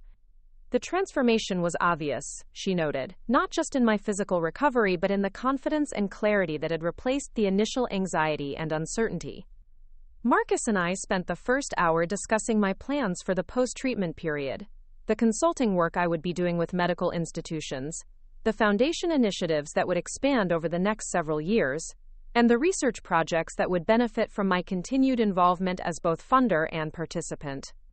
He asked thoughtful questions about the family support programs being developed, the evidence-based interventions that were being tested to improve caregiver effectiveness, and the long-term impact that these initiatives might have on cancer care across multiple institutions. His genuine interest in the work demonstrated his understanding of why this research had become so personally meaningful during my treatment experience. When he mentioned that Chelsea had extended her wellness retreat in Arizona and wouldn't be returning for another week, I detected a note of relief in his voice rather than disappointment. Her absence had allowed him to focus completely on supporting my treatment, without managing the anxiety and unpredictability that characterized her involvement in family obligations. The pattern had become clear over the past months, he explained, not just during my medical treatment but in every aspect of their relationship where reliable commitment was required. Chelsea consistently prioritized personal convenience over collective responsibility, created elaborate explanations for avoiding difficult situations, and seemed incapable of understanding how her behavior affected other people's experiences. His acknowledgement of these problems represented a fundamental shift in his perspective, the kind of honest assessment that was necessary for making difficult decisions about relationships and priorities. But it also suggested that he was beginning to understand the broader implications of character differences that couldn't be resolved through therapy or communication strategies. During the second hour of my infusion, I received an unexpected phone call from Dr. Kim, who wanted to share preliminary results from the family support research that the foundation had been funding. Her study had enrolled over 300 cancer patients across 5 hospitals, she reported, with initial data confirming her hypotheses about the differential effects of reliable versus unreliable family involvement on treatment outcomes.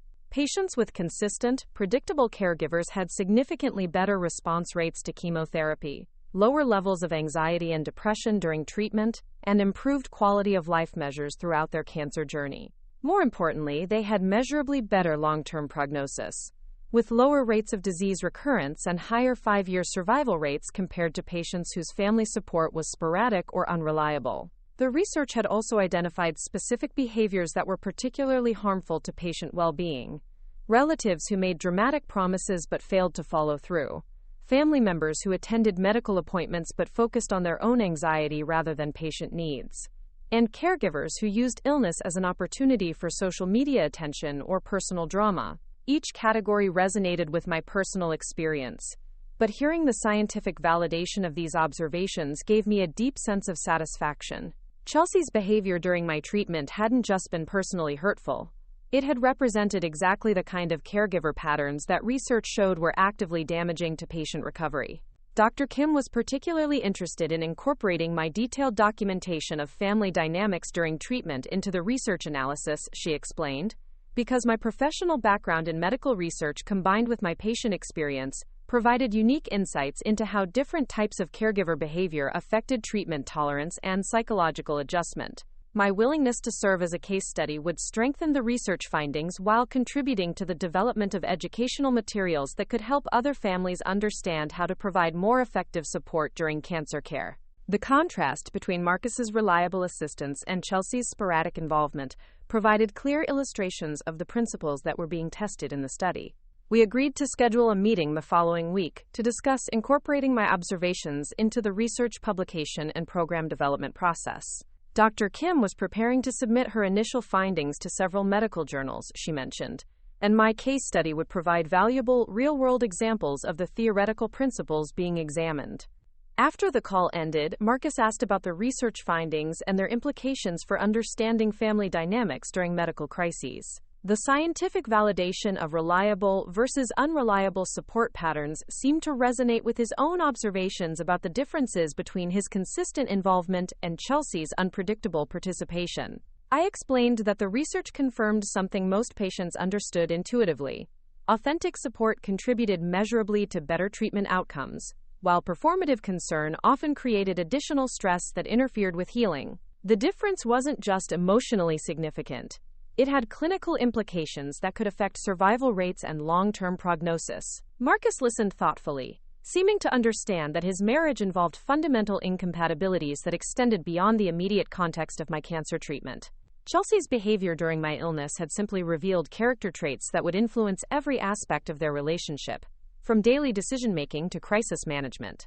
When my final chemotherapy session concluded and Patricia was removing the IV line for the last time, she handed me a card signed by all the nurses in the infusion center, expressing their appreciation for my grace and strength throughout treatment, and their excitement about my complete response to therapy. But she also mentioned something that surprised me.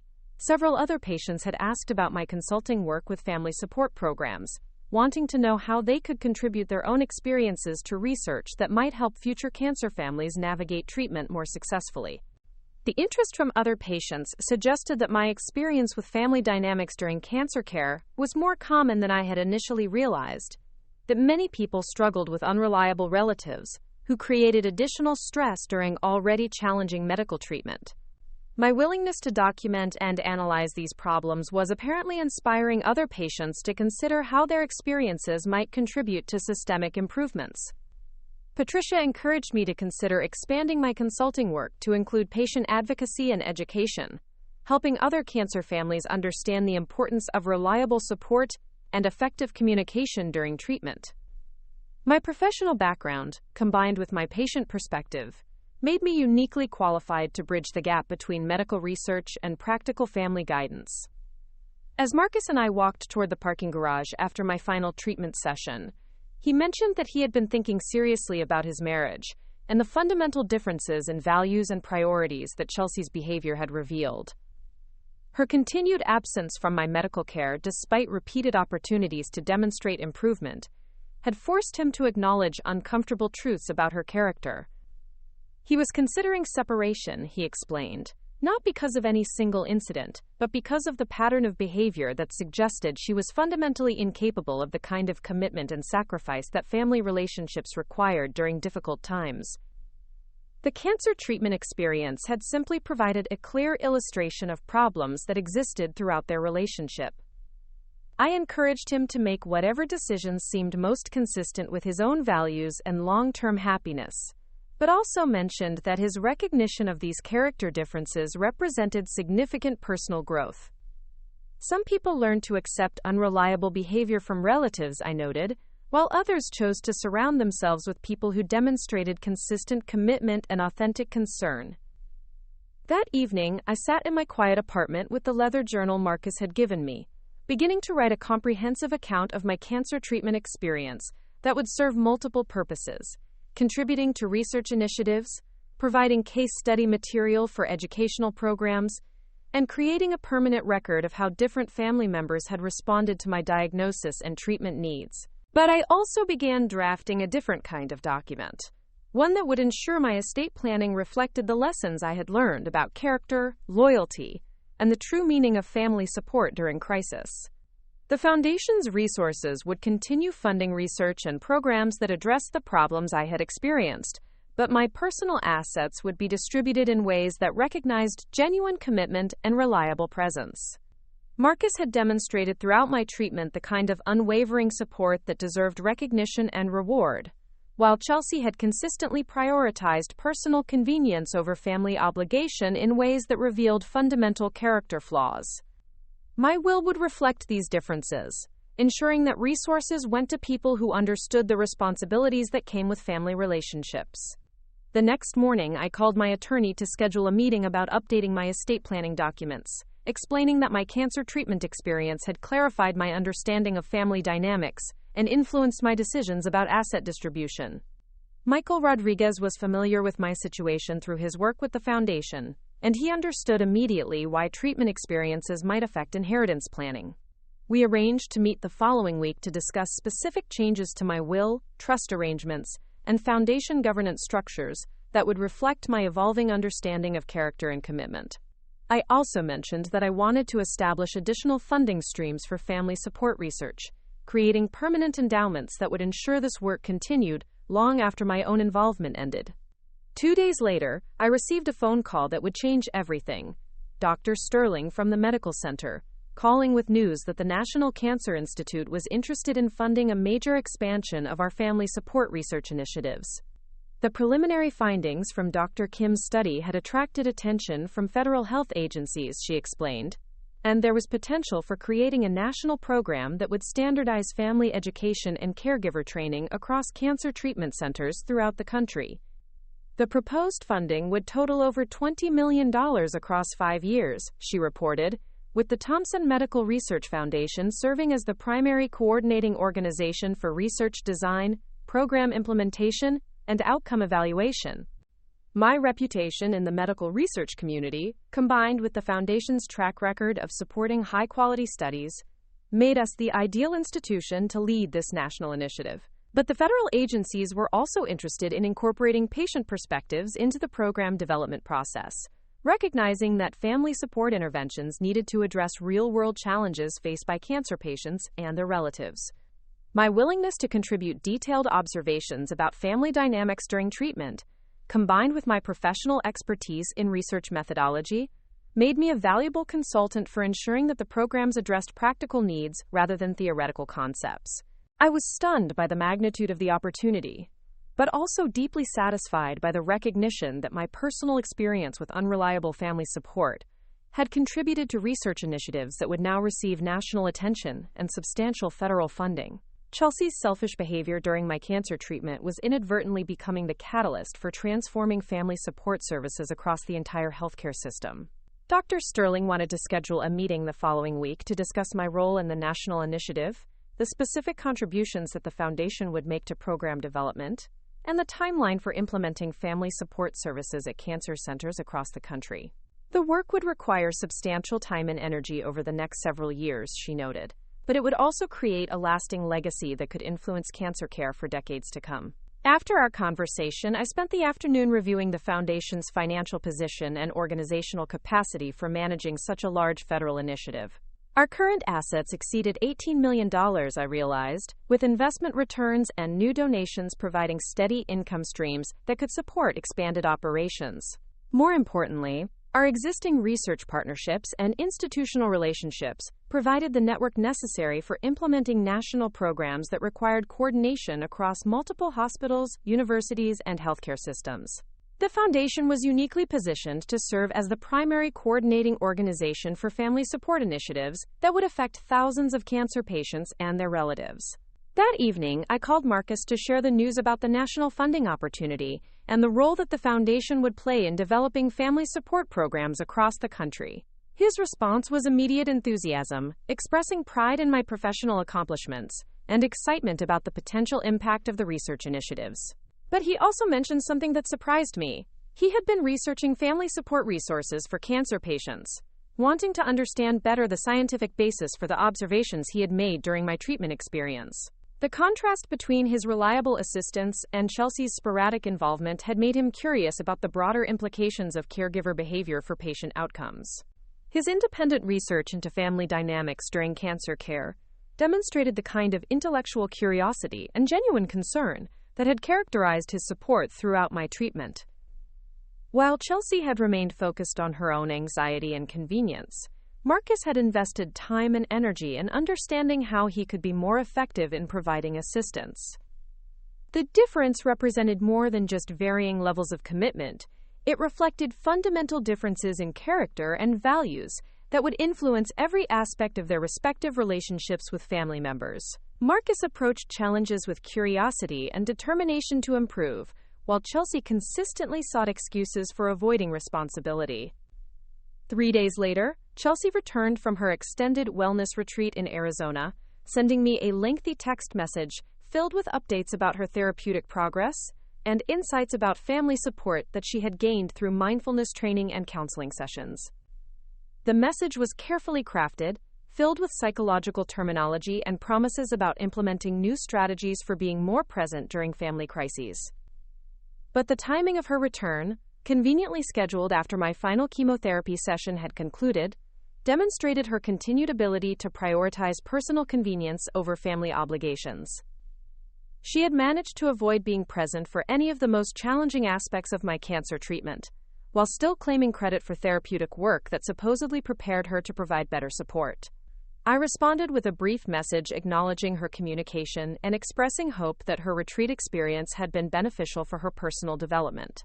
But I didn't invite her to visit, didn't suggest opportunities for her to demonstrate her supposed improvements, and didn't provide any openings for her to insert herself into my post-treatment recovery process.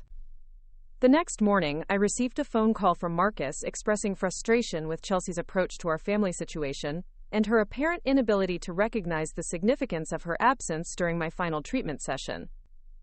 She had returned from Arizona expecting praise for her therapeutic work, he explained, seemingly oblivious to the fact that she had missed every important moment of my cancer care over the past months. Her behavior had forced him to confront fundamental questions about their marriage, he said, particularly her inability to prioritize family obligations over personal preferences during genuine crises. The wellness retreat extension had been the final evidence he needed to understand that she was fundamentally incapable of the kind of commitment that marriage and family relationships required. Marcus had decided to file for separation, he announced, not because of any single incident, but because of the pattern of behavior that Chelsea had demonstrated throughout my cancer treatment. Her consistent prioritization of personal convenience over family support had revealed character traits that were incompatible with his own values and expectations for partnership.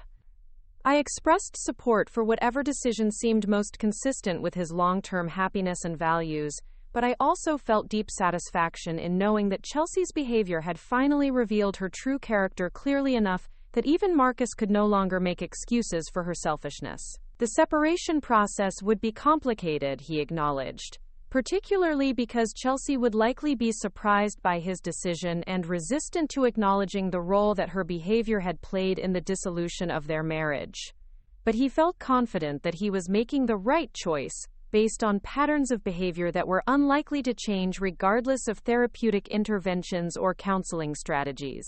That afternoon, I met with Michael Rodriguez to finalize updates to my estate planning documents, ensuring that my will reflected the lessons I had learned about character and commitment during my cancer treatment experience. The changes were substantial, redistributing assets in ways that recognized genuine family support, while establishing consequences for unreliable behavior.